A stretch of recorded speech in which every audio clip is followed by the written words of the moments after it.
Buenas noches, doctora. Buenas noches, compañeros. En esta oportunidad vamos a dar, dar inicio a nuestra exposición. Empezaremos con el tema el sistema nervioso.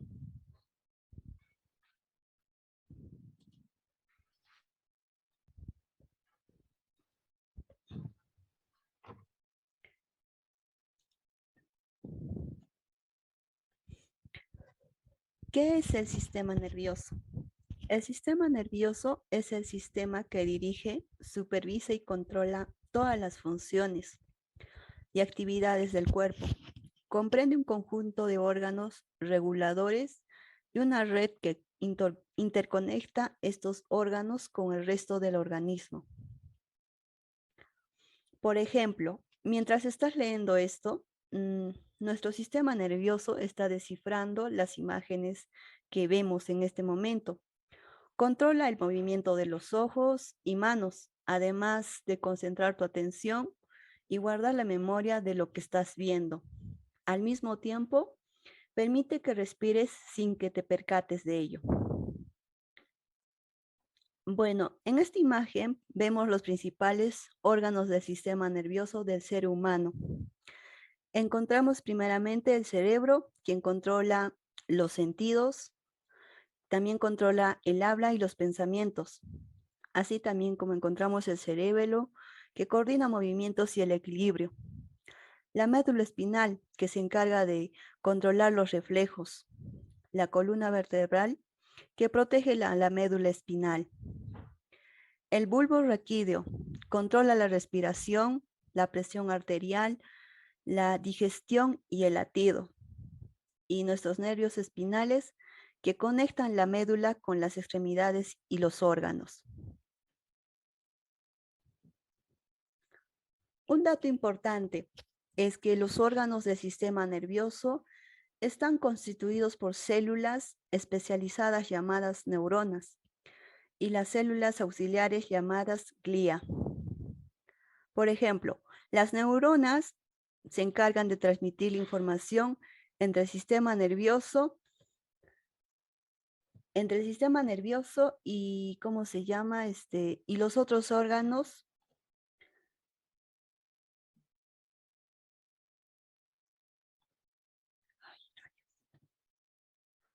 Nuestro sistema nervioso periférico se encuentra dividido en nervios sensitivos y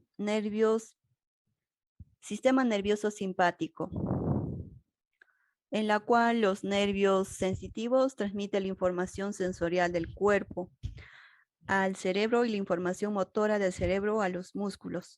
Comprende los nervios sensoriales, los nervios motores y los nervios mixtos. A diferencia de el sistema nervioso simpático parasimpático, controla el funcionamiento de los órganos internos. Incluye el sistema nervioso simpático y parasimpático, como ya lo he mencionado. Eso sería todo. Gracias.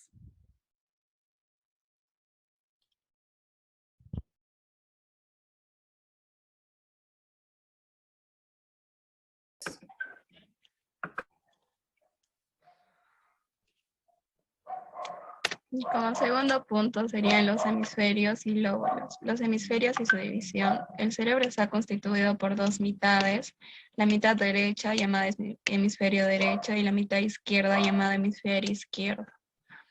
Ambos hemisferios están conectados entre sí por una estructura denominada cuerpo calloso, formado por millones de fibras nerviosas que recorren todo el cerebro. Gracias a estas fibras, los dos hemisferios están continuamente conectados.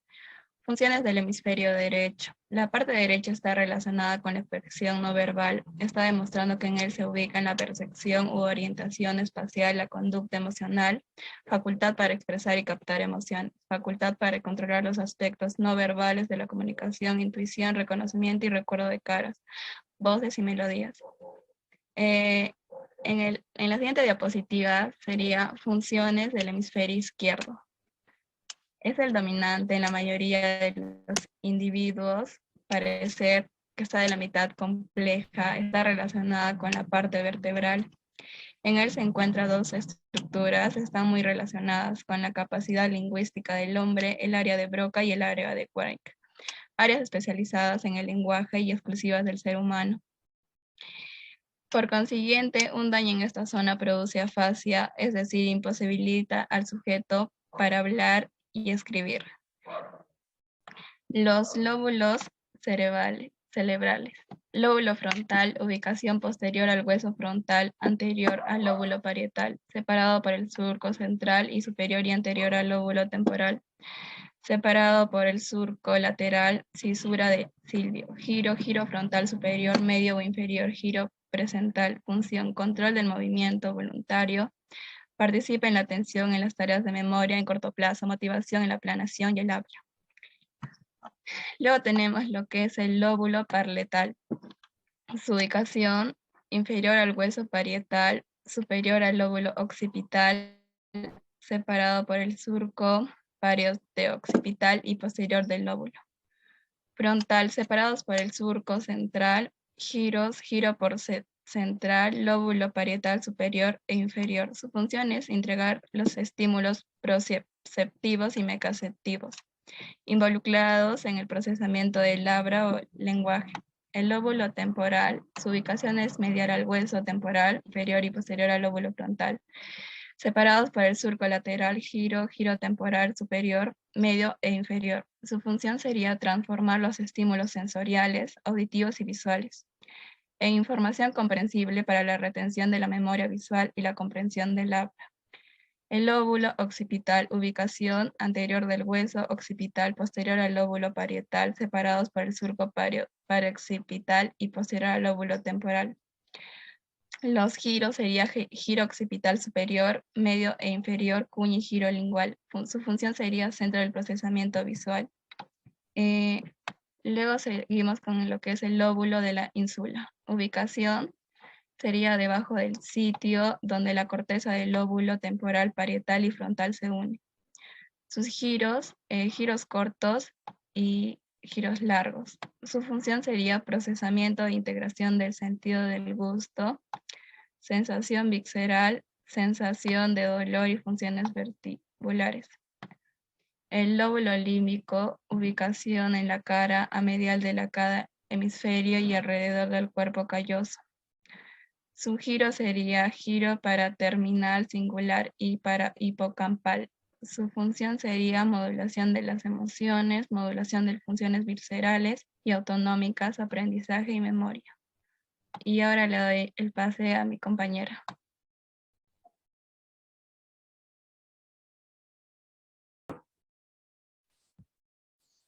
Las áreas de Brodmann.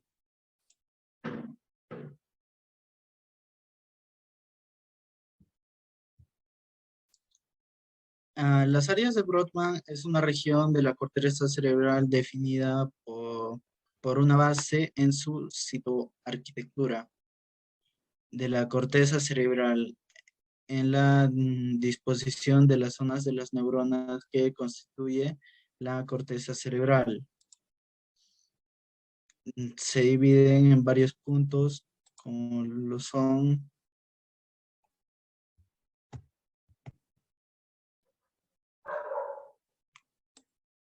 en las áreas 1, 2 y 3 están la corteza somatosensitiva primaria. En la área 4 podemos encontrar la corteza motora primaria en su giro precentral. La área 5 es la corteza de asociación somatosensitiva. La área 6 podemos encontrar la corteza premotora y motora subtemaria.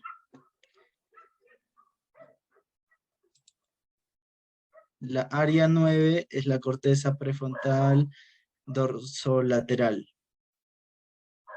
En la área 10, la corteza prefrontal anterior, que trata de la recuperación de la memoria.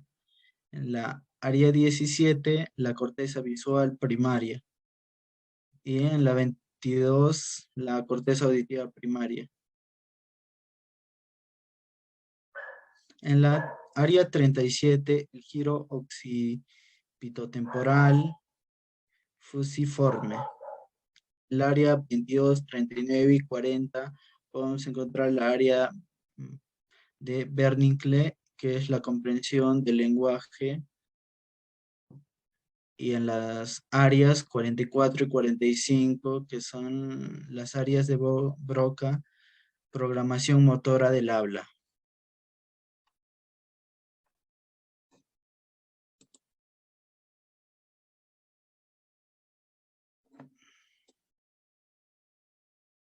¿Qué sucede en caso de patología?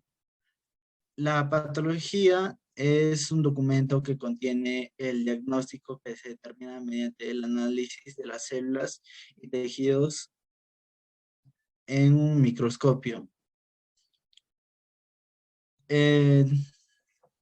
Tiene una información sobre lo que puede presentar la enfermedad dentro de los tejidos que se realiza.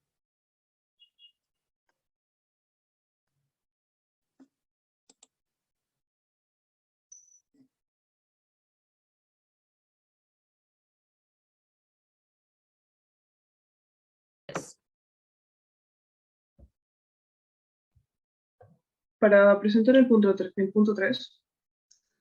tenemos la estructura del tronco encefálico y sus funciones. El tronco encefálico, también conocido como tallo cerebral, siendo una estructura del sistema nervioso central, recoge y envía información, tanto sensorial como motora, de cabeza y cara, debido a que la mayor parte de pares nerviosos y craneales se encuentran ubicados en este segmento, y son los que se encargan de los procesos fisiológicos casi involuntarios de nuestro cuerpo, importantes para nuestro día a día, como por ejemplo el mantener nuestro ritmo cardíaco, la función de respiración, el ciclo de sueño, el equilibrio, entre otros. El tronco encefálico se divide en 3 partes. Tenemos el mesencéfalo, que se encuentra en la parte superior del puente troncoencefálico y después del diencéfalo.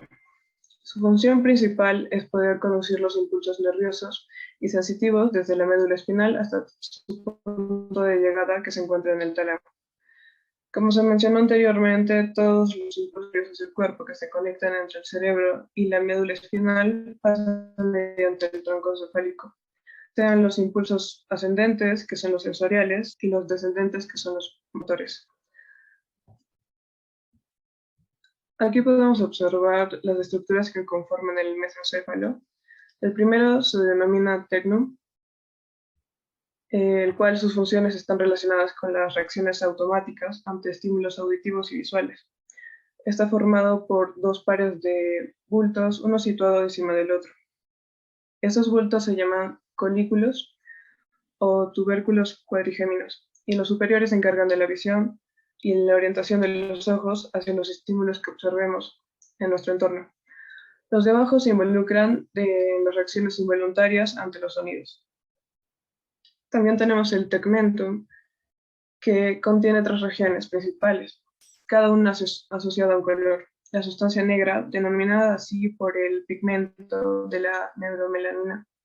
La sustancia gris, periaqueductual, debido a que se sitúa alrededor del acueducto de Silvio. Y el núcleo rojo, su función que está relacionada con la coordinación de movimientos. En la zona inferior del mesencéfalo se encuentra el puente troncoencefálico, siendo la parte más abultada del tronco del encéfalo. También es conocido como protuberancia anular o puente de Barolio. Entre sus principales funciones tenemos que es un centro de conexión del sistema nervioso.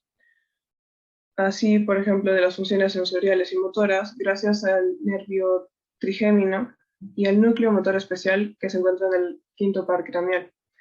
El movimiento de nuestros ojos, ubicado en el 6º par craneal por el nervio abductor del núcleo somático. De igual forma se encuentra el núcleo motor especial facial en el 7º par craneal, que controla los músculos de la cara. Otras de sus funciones, gracias a la conexión con el cerebelo y otras estructuras, el puente troncoencefálico también nos ayuda con funciones de coordinación como el equilibrio, la regulación de la temperatura corporal, los ciclos de sueño, entre otros. En el siguiente segmento encontramos el bulbo raquídeo, debajo del tronco encefálico, y está conectado con la médula espinal, gracias a el foramen magnum. Este tercer segmento también se puede encontrar en las conexiones nerviosas, tanto motoras como sensoriales, que pasan a través de diferentes canales nerviosos. Forma una parte vital para nuestro sistema nervioso, puesto que en algún daño producido a este podría incluso provocar la muerte de la persona. Entre sus funciones principalmente tenemos que participar en la nutrición y digestión, el control de los músculos involuntarios, como los que empujan la comida a través del tubo digestivo y cuando comemos. Depende de un par del complejo vulvar. Además del control muscular, el funcionamiento del sistema digestivo también está vinculado con el bulbo raquídeo a regular los flujos gástricos.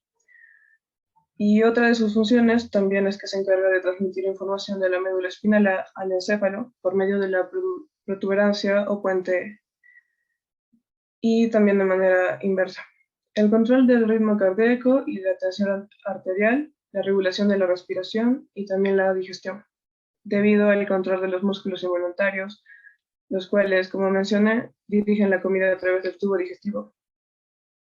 Pasemos por el siguiente punto.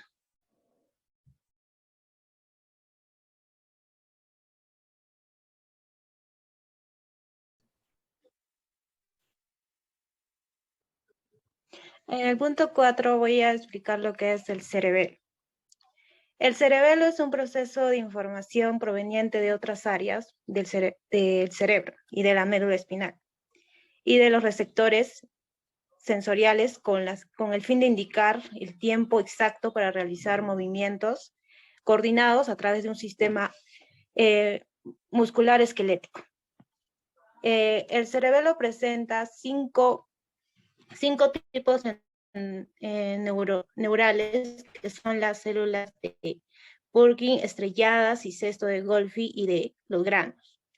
Todos son de carácter innovador y salvo de la célula de los granos. Las vías aferentes de la corteza cerebelosa llegan a una forma de fibras cumosas y trepadoras y aportan información de origen somatosensorial y vesicular, acuástico y visual, así como planes motores y corteza cerebral y de otros centros motores y espinales. La única vía de salida de la corteza cerebral son los axones de las células que proyectan sobre los núcleos y profundos del cerebro. Estos a su vez proyectan sobre distintos centros motores del tronco encéfalo y a través del tálamo y sobre diversas zonas de la corteza cerebral. Desde el punto de vista funcional, el cerebelo se organiza en pequeños módulos idénticos en estructura y se diferencian en origen de sus aferencias y en el destino final de sus vías eferentes. El cerebelo realiza unas funciones de tipo coordinador o integrador de relación de procesos motores y cognitivos. En la anatomía, está situada en la fosa craneal de posterior y dorsal al puente troncoencefálico y el mesencéfalo, y su función principal es la coordinación de los movimientos. El cerebelo consta de 2 hemisferios y está conectado en medio por el vértice. 3 pedúnculos emparejados unen el cerebelo con el tronco cerebral y en el diencéfalo, al igual con la corteza cerebral. El cerebelo tiene una corteza de materia gris en la superficie. Como vemos en la imagen,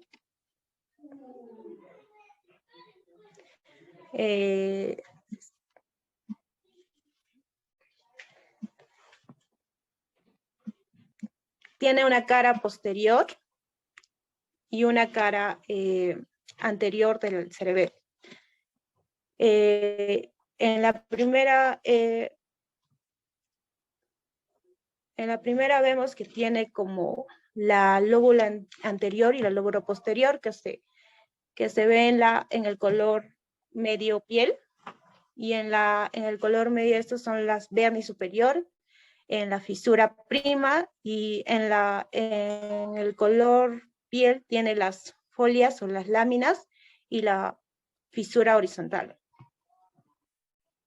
En la cara anterior del cerebelo vemos que tiene en la parte rosado los lóbulos anterior, como son las vernis superior, el velo modular superior, y en el color azul tenemos los lóbulos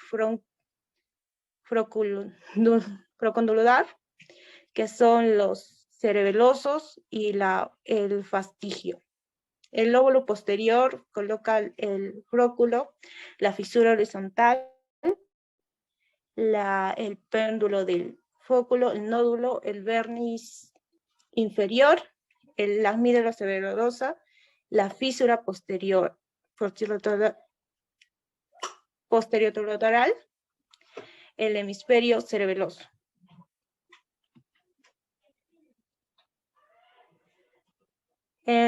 Bueno, pasamos a las lesiones.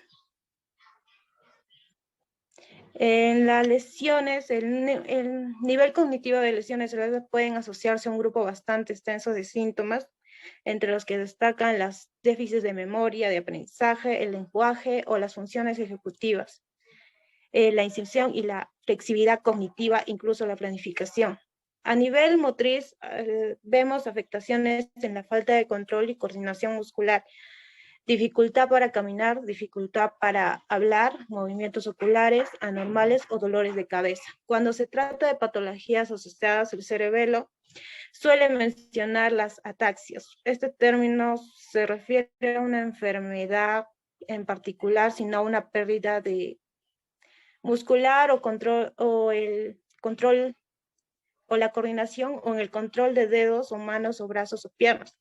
Asimismo, cuando hay un descontrol de los movimientos oculares, todo el posterior suele estar relacionado a problemas neurológicos y probablemente relacionados con el cerebelo. Estas anomalías suelen ocurrir cuando se dañan parte del sistema nervioso que controlan el movimiento como los brazos, la pierna o también se puede percibir como los dolores de cabeza y en algunas faltas de memoria. Gracias.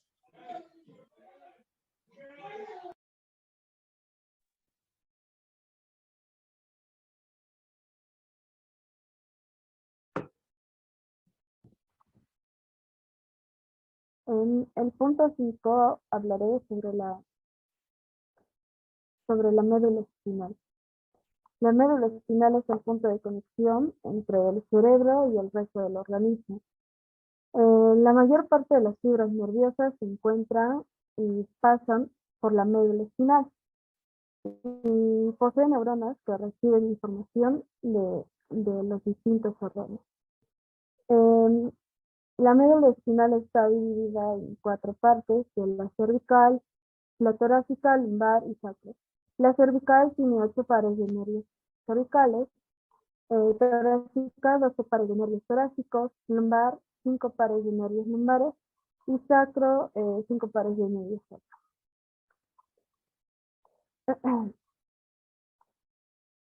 En lo que es las partes de la médula espinal tiene distintas conexiones nerviosas que se van a encargar de enviar estímulos a las diferentes regiones del cuerpo, en las que están situadas la sustancia gris y la sustancia blanca. La sustancia gris se refiere a la parte central de la médula espinal y esta está compuesta por somas o cuerpos neuronales. Su forma se asemeja a la silueta de una mariposa con las alas desplegadas. Esta zona se llevan a cabo las conexiones entre las neuronas sensitivas y las motoras.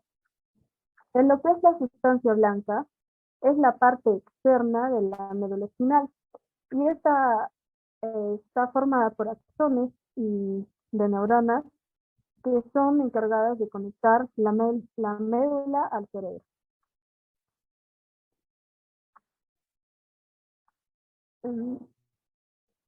En lo que se puede ver en esta imagen, la parte gris se ve como una mariposa con las alas desplegadas, en la que está compuesta por la comisura gris anterior, comisura gris posterior y el canal central.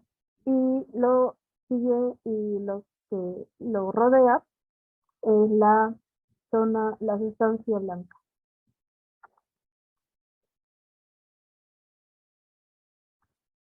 Lo que es las funciones de la médula espinal, su primera función es la transmisión de la información sensorial y motora. Toda esta información primero pasa por la médula, que es la encargada de transmitir al cerebro o los músculos para que pueda procesarla. La segunda función es procesar la información. Esta función es fundamental.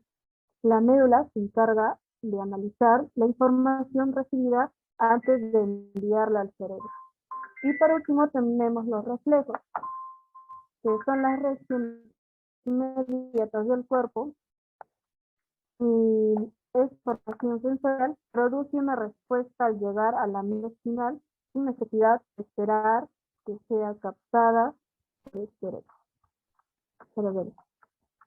Gracias. Bueno, siguiendo con el tema, yo les voy a hablar de los nervios espinales y los pares craneales. Bueno, los nervios espinales, su función principal es comunicar el sistema nervioso central con los receptores sensoriales. Consta de 31 nervios espinales que se designan y enumeran según la región y el nivel donde emergen en la columna vertebral. Hay 8 pares de nervios cervicales, 12 nervios torácicos, 5 pares de nervios lumbares, 5 pares de nervios sacros y un par de nervios coccigios. Luego tenemos los pares craneales. El primer par craneal o nervio olfatorio que se encarga de la olfacción. El segundo par craneal o nervio óptico que se basa en la visión. El tercer par craneal o nervio motor ocular común que se encarga del movimiento del párpado. El cuarto par craneal o nervio patético que se encarga del movimiento del globo ocular. El quinto par craneal o nervio trigémino que se encarga de la masticación y sensibilidad de la cara. Luego tenemos el sexto par craneal o nervio motor ocular externo que hace que los movimientos del globo ocular se den. Luego tenemos el séptimo par craneal o nervio facial. Se encarga de la secreción de las glándulas salivales y lagrimales. Luego el octavo el octavo o nervio auditivo que se basa en el equilibrio y la audición. El noveno par craneal o también llamado nervio glosofaringeo que se encarga de la elevación de la faringe. El décimo par craneal o también llamado nervio vago que se encarga de la presión arterial y de las funciones respiratorias, cardíacas y digestivas. El onceavo par craneal o nervio espinal que se encarga de inervar los músculos trapecio y esternocleidomastoideo. Y por último, el doceavo par craneal o nervio hipogloso que inerva la musculatura lingual. Eso sería todo. Gracias.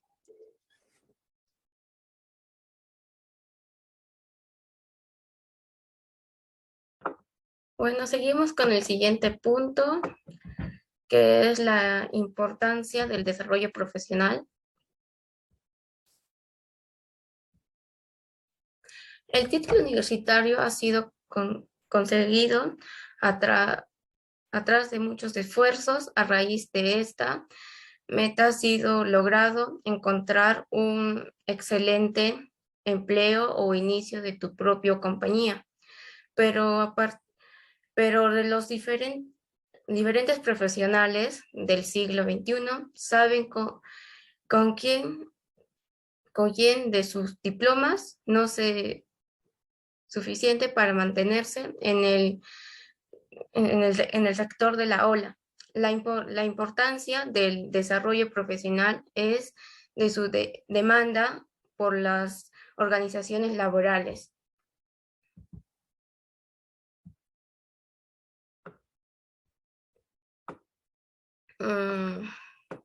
Una de las mejores formas de aportar a un curso de reglamente que se ajuste a nuestras obligaciones. Aún así, otros casos, cuando terminamos la formación, no sabemos de qué hemos aprendido.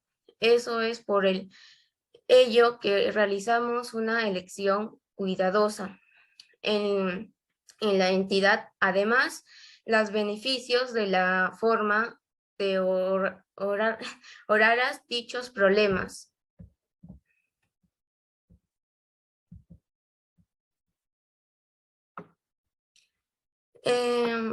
El profesional de la psicología puede ayudar a los individuos a enfrentarse a aquellos cambios sociales que se producen alrededor de ellos. Esto se debe a que dichos cambios presentan más repentinamente que la capacidad de asimilación que tienen muchas personas. Con ayuda a la aceptación se hace un proceso más sencillo. El objetivo principal de los psicólogos es mejorar la calidad de vida de las personas. La Obligación Mundial de la Salud, OMS, define la palabra salud como un estado completo de bienestar. Los tratamientos de estos profesionales no están dirigidos únicamente a modificar aspectos negativos de las personas, y también buscan fortalecer y resonar las cosas positivas. ¿Cuáles deben tener los buenos psicólogos? Un buen psicólogo va a desarrollar de poder conseguir un título profesional. Bueno, eso sería todo. Gracias.